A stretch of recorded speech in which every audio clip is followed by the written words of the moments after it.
Au cœur de tout, il y a le stade. Entre ses murs, l'histoire s'y écrit et est vécue.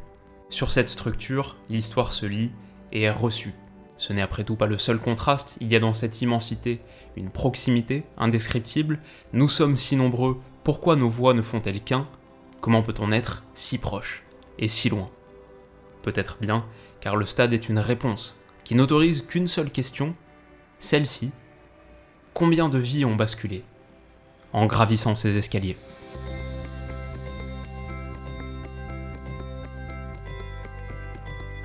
Les amis, bienvenue, j'espère que vous allez tous très bien et je suis super content de vous retrouver pour une nouvelle vidéo. Après avoir parlé il y a quelques jours du maillot vert des Bleus, aujourd'hui on s'intéresse à la construction d'un stade, qui est un processus très long, très complexe, très éprouvant. Daniel Levy, le président de Tottenham, a dit « si on avait su à l'époque tout ce que ça demanderait, on l'aurait peut-être pas fait », mais qui est aussi une quête riche en récompenses, dont l'aboutissement était pour Jean-Michel Aulas peut-être le plus beau jour de ma vie. Donc voilà, de A à Z, on va passer en revue toutes les étapes de la construction d'un stade de foot, essayer en tout cas d'être le plus exhaustif possible.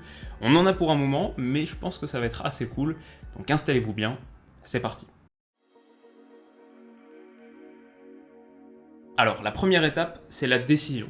Bon, ça peut paraître évident, pour construire un stade, il faut le vouloir, ok, mais il faut surtout convaincre tout un tas d'autres personnes qu'elles le veulent aussi, et souvent des parties prenantes qui sont pas directement liées au club.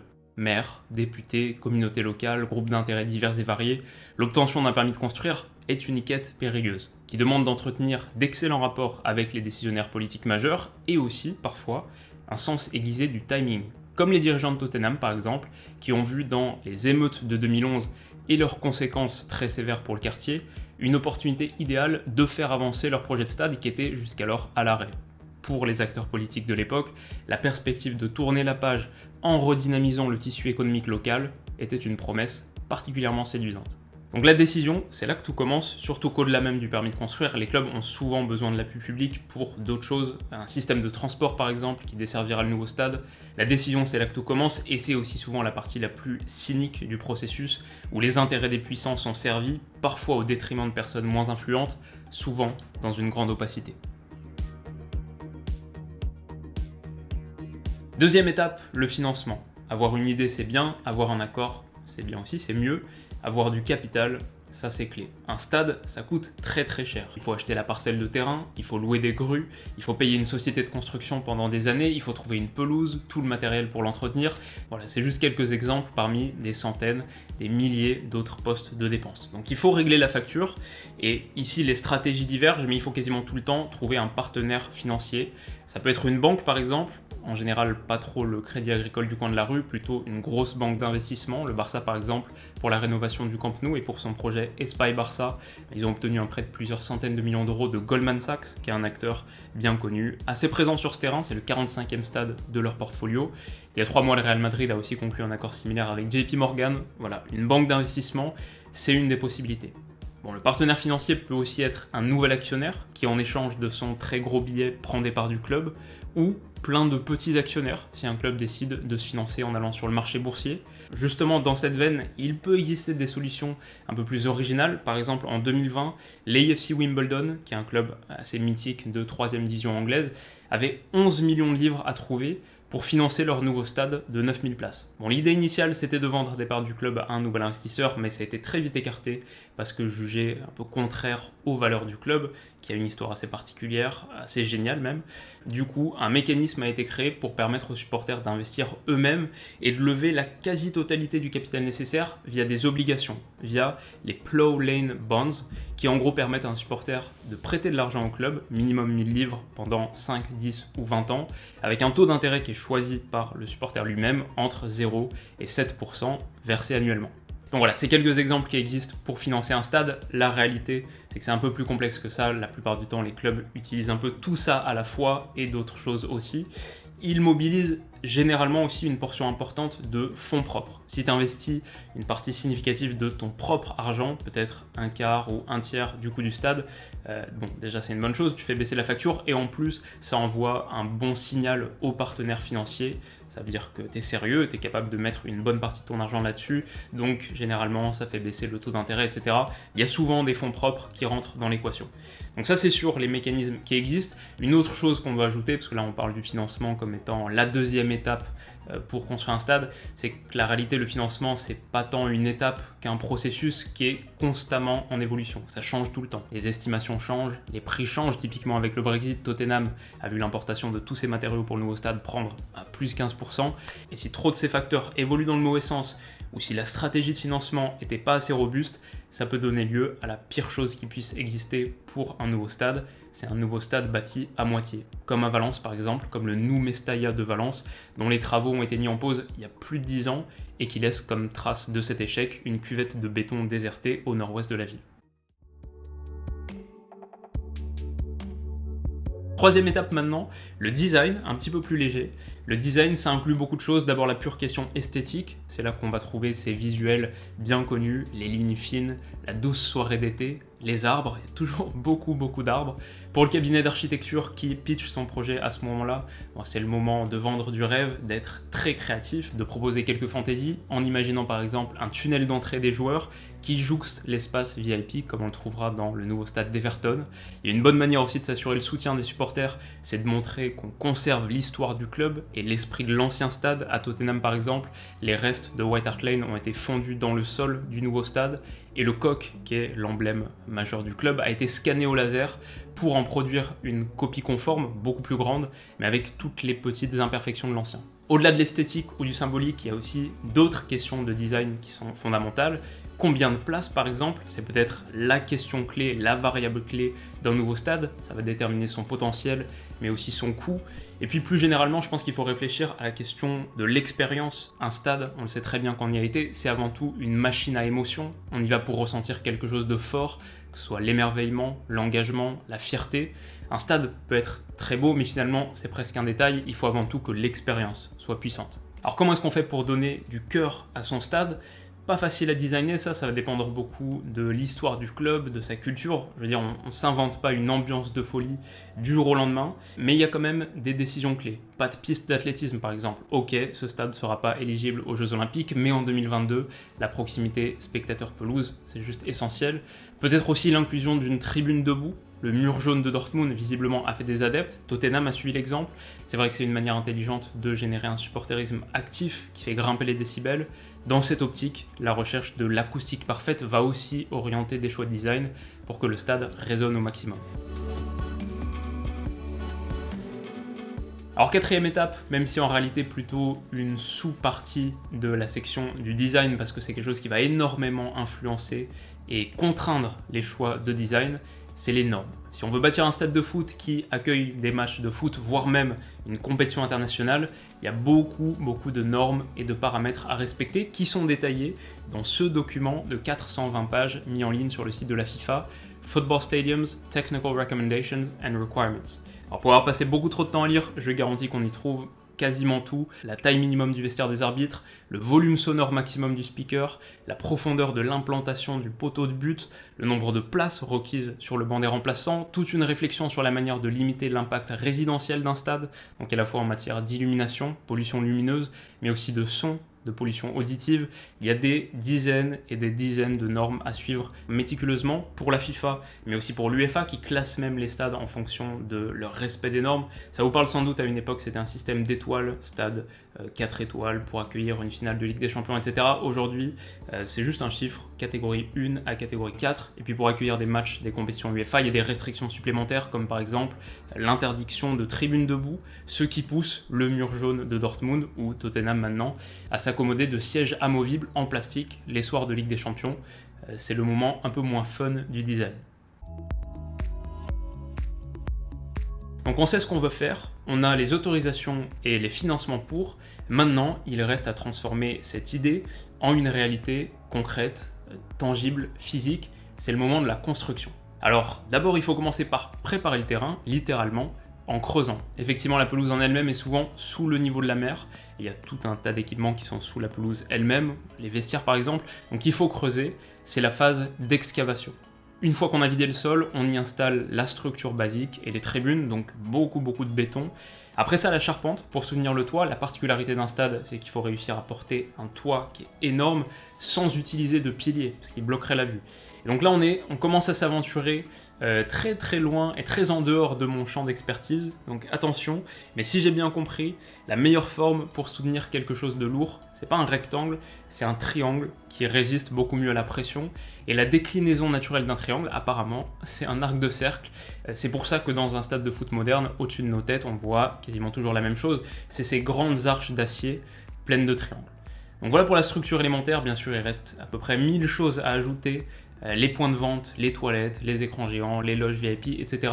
Mais le plus important pour moi, et je pense pour beaucoup de personnes, et ce qui est pour sûr le plus fascinant, c'est quand même l'immense organisme biologique qui vit dans ton stade, la bête dont il faut s'occuper en permanence. Et c'est pas un ver des sables à la dune, c'est la pelouse. Et oui, alors généralement elle est cultivée ailleurs, puis elle est importée au stade en de longues lanières qui sont cousues sur place. Mais une fois qu'elle est là, elle reste idéalement pendant plusieurs années, donc il faut s'en occuper. Dans tous les nouveaux stades, ça se fait via un système d'éclairage artificiel qui peut, et qui se trouve souvent, en dehors de l'enceinte et sous terre. Comme à Tottenham, où la pelouse est installée sur un système de roulement qui, entre chaque match, l'achemine en intérieur, où elle est chauffée, bichonnée, coupée d'1 millimètre par jour. Au nouveau Santiago Bernabéu, il y aura un système similaire, mais intégralement sous le stade. Donc les parcelles de pelouse sont transportées cette fois via un système d'ascenseur que je trouve, j'avoue, assez stylé. L'idée derrière tout ça, c'est évidemment d'avoir la plus belle pelouse possible pour, pratiquer le meilleur football possible, et 2, être télégénique, ce que je trouve super intéressant, à quel point le stade moderne pense son expérience au-delà même des personnes qui sont présentes dans l'enceinte, les gens qui sont à la télé. Et puis cette pelouse amovible a un troisième but qui nous permet d'évoquer la dernière étape de la construction d'un stade. Parce que la dernière étape, c'est l'exploitation. Une fois que le stade est bâti, comment est-ce qu'on l'utilise? Et si j'étais un publicitaire, je pense que je décrirais la transformation qui s'est opérée sur les dernières années de la manière suivante: des buvettes au bowling. Parce que dans un stade moderne, l'objectif, c'est qu'on puisse faire beaucoup plus de choses que regarder un match et prendre un verre. Aujourd'hui, le stade se veut être une expérience totale et tente de manier les mêmes concepts clés que ceux des industries numériques. Rétention de l'utilisateur, capture du temps d'attention. À Tottenham par exemple, Ian Nuttall explique qu'avant, les supporters arrivaient en moyenne 8 minutes avant le coup d'envoi et la seule chose qu'ils faisaient, c'était aller aux toilettes. Ils prenaient parfois un verre ou un truc à grignoter à la mi-temps, mais 5 minutes après le coup de sifflet final, le stade était vide. Alors qu'aujourd'hui, beaucoup de supporters viennent dès que les portes sont ouvertes, plusieurs heures avant le début du match, et 60 minutes après le coup de sifflet final, ce que je trouvais absolument dingue, 60 minutes après le coup de sifflet final, 40% des gens sont encore là, au bar, au restaurant, au musée du stade, etc. Le temps de rétention a explosé parce que l'expérience est meilleure, parce qu'il y a plus de choses à faire, et pour Ian Nuttall, parce que les coûts sont restés bas. 5 livres pour une pinte et une paille, les fameuses tourtes anglaises. Voilà, c'est une partie que je trouve hyper intéressante parce qu'elle exprime toute la transformation de la nature du stade. Comment est-ce que le stade en tant qu'objet est en train d'évoluer. Comme beaucoup, je pense que j'y vois un risque assez évident, c'est qu'avec la commercialisation encore plus poussée du stade, la frontière entre supporters et consommateurs devient de plus en plus fine. C'est un champ de tension qui menace de dénaturer, par définition, totalement l'expérience footballistique. Maintenant, ça c'est un peu ma réaction première, un peu intuitive, mais après réflexion, je me dis que c'est pas obligé d'être le cas. Tu peux avoir le meilleur de ces deux mondes. Tu peux tirer plus de revenus de ton stade et en profiter pour offrir une expérience purement foot de meilleure qualité. Plus de spectacles, mais aussi plus de cœur, plus d'émotion. Tu peux avoir par exemple des restaurants qui plaisent à beaucoup de monde, etc. et profiter de ce revenu pour avoir une tribune debout de qualité avec des coûts de place peu chers, comme l'a fait Tottenham. Tu peux avoir ces deux choses qui existent en même temps dans ton enceinte, comme on a depuis longtemps dans nos anciens stades, des loges et des copes. Ces deux choses peuvent coexister. Je pense que, comme beaucoup de choses sur le circuit économique, ça dépend vraiment de ce que t'en fais, et il existe, de mon point de vue, des pistes intéressantes. Première chose, je pense par exemple que le fait d'accroître le temps de présence au stade, ça peut être une super évolution, pour 3 raisons principales. D'abord, ça a le potentiel de faire croître la connexion au club. Il y a plein de choses qui existent, comme les salles des trophées, les musées, les visites guidées des vestiaires, etc. Et d'autres qu'on peut imaginer encore qui, en augmentant le temps passé au stade, renforcent la connexion à son club. Une deuxième chose, c'est que je pense aussi qu'accroître le temps de présence passé au stade, ça a aussi le potentiel d'améliorer significativement la qualité du moment passé au stade. Un exemple, c'est quand je vais au stade à Lyon, une chose que je déteste, c'est au coup de sifflet final, rentrer, attendre les navettes de transport en commun, parfois pendant plusieurs dizaines de minutes, parfois dans le froid, parce qu'il y a 40 000 autres personnes, voire plus, qui sont en train de faire la même chose.